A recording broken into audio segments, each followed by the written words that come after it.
Hello and welcome to the channel. Today we're going to be having a look at the Wallenberg class tug from Star Trek Picard. Let's get going. Okay, obviously this is not from Fan Home. Mostly the ones that are on the channel at the moment are from Fan Home, but I have reviewed lots of Star Trek ships. There's loads on the channel. I'm trying to fill out some of the gaps within my collection. There are gaps, funnily enough. I haven't collected everything. This is one of them.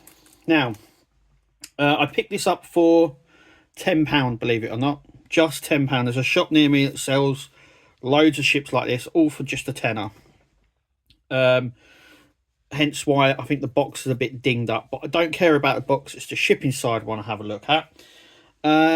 Obviously, we get some other ships that are in the collection there.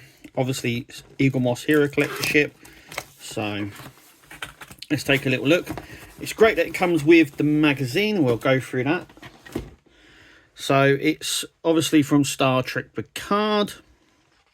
I think it's from the second season. It tells us how the stand goes on. We've got some nice there. It's obviously a tug for Latopia Planitia. There is the Wallenberg class tug. So this is all obviously in universe information here. Not a lot. It's a background ship. There's not really much known about it other than the fact that it hauls cargo backwards and forwards, and we'll come on to that. Then we come on to the schematic section of the book, minus the labels. I really liked it when they did the labels and then they stopped doing them. I don't know whether that's just they didn't know where parts were on it, or whether they just cut time down doing that. And then we come on to the design. So obviously it had a very different design originally. It was even a different class of ship. So this ship that it was originally designed on might actually still exist in the Star Trek universe. So obviously they've gone through different design aspects on what we're going to get. We did get, this is what we get minus the saucer section. So it did have that, but it's been cut down. We'll get to that as well. There we go. We get some more designs there. At one point it did have a shuttle. At one point it was a traditional Starfleet ship that just was able to pull cargo. And then it just became a full tug straight away.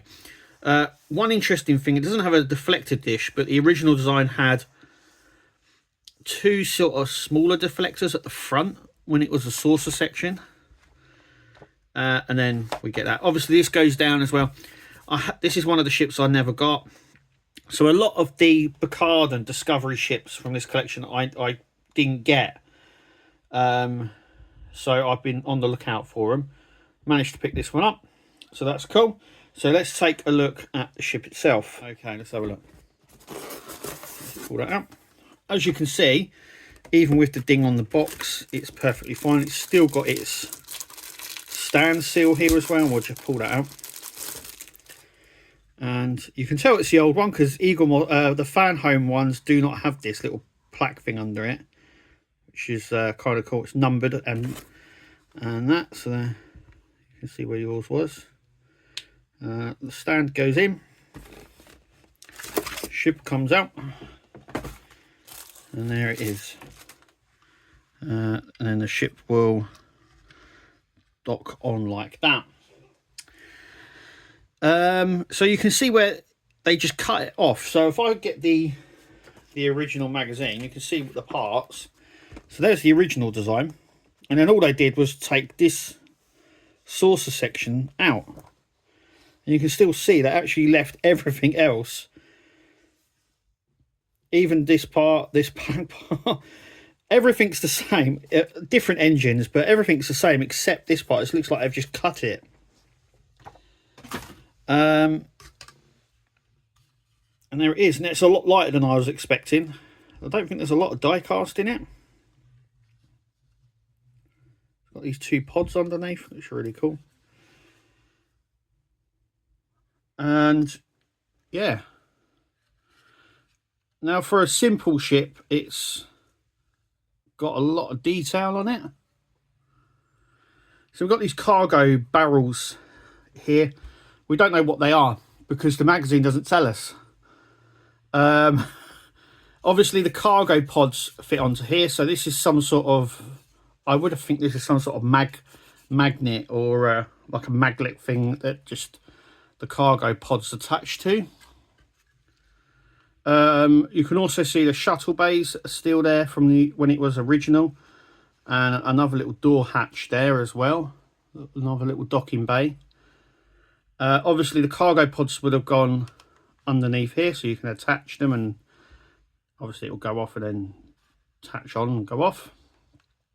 There's a lot of detail, especially underneath this. There is a deflector dish. I don't know if you can make that out just here. Now it is being blocked by this, I don't know what this is here. Is this just gibble or something to do with the ship or another cargo thing? I don't know. Or is that part of engineering? Because it doesn't really have a secondary hull. I would imagine this was probably crewed as well, because we don't really see it's a background ship, so all of that sort of stuff is speculation. But I would imagine it was only crewed by no more than 5 people, probably even less than that, because its job was just to latch onto pods and take them and then latch onto another one. But you can sort of see why they didn't keep the saucer. So it would have been like that, and they've just literally cut the saucer out.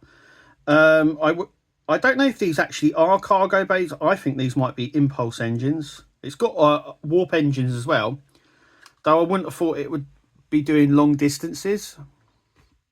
We've got this band around the front of the bridge there. We've got this band along here, and obviously underneath there you can see it has this yellow band, which I would imagine, like I said, is either, it's one or two things. Either it's the deflector dish, or it's sort of a docking station there, maybe, where the crew member or 2 crew members would be in there and would make sure it was docked properly and all that sort of stuff. I don't know. It's a very it's a different sort of, if it's a window, it's a very obscured window because you're facing this, and a deflector dish also would be a bit pointless because it's facing this. I'm wondering if this now is a deflector dish. It doesn't have any weapons, because this is literally for cargo transport. And I'll tell you what, it's nice. There's a little bit of detail on it. It is what it is. It's not something mega exciting. The impulse and the warp nacelles are quite nice.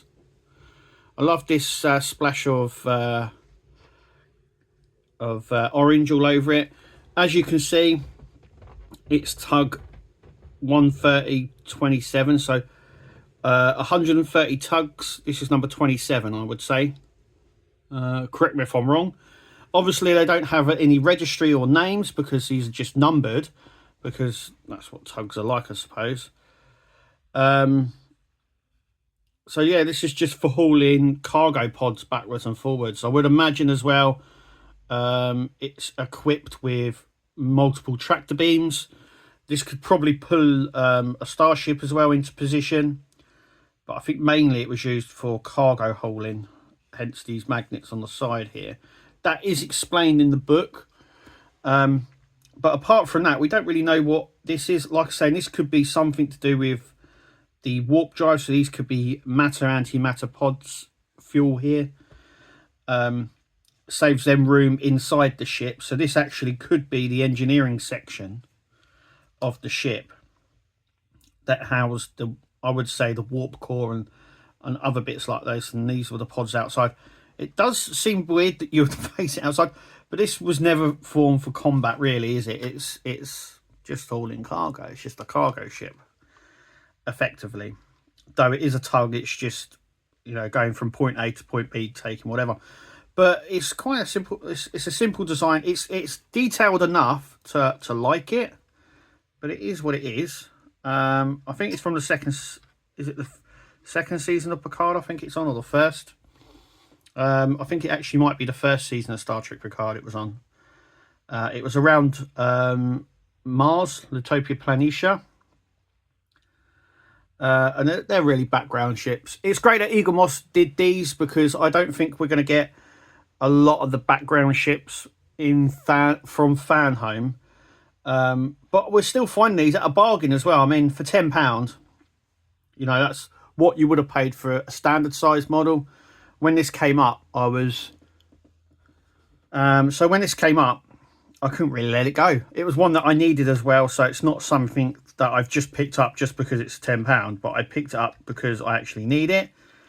So yeah, I missed out. I've got everything from the main collection. There are some specials that I missed out on, and some of the Picard, a lot of the Picard ships I missed out on.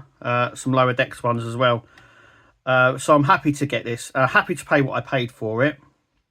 Let me know what you think of the Wallenberg class tug.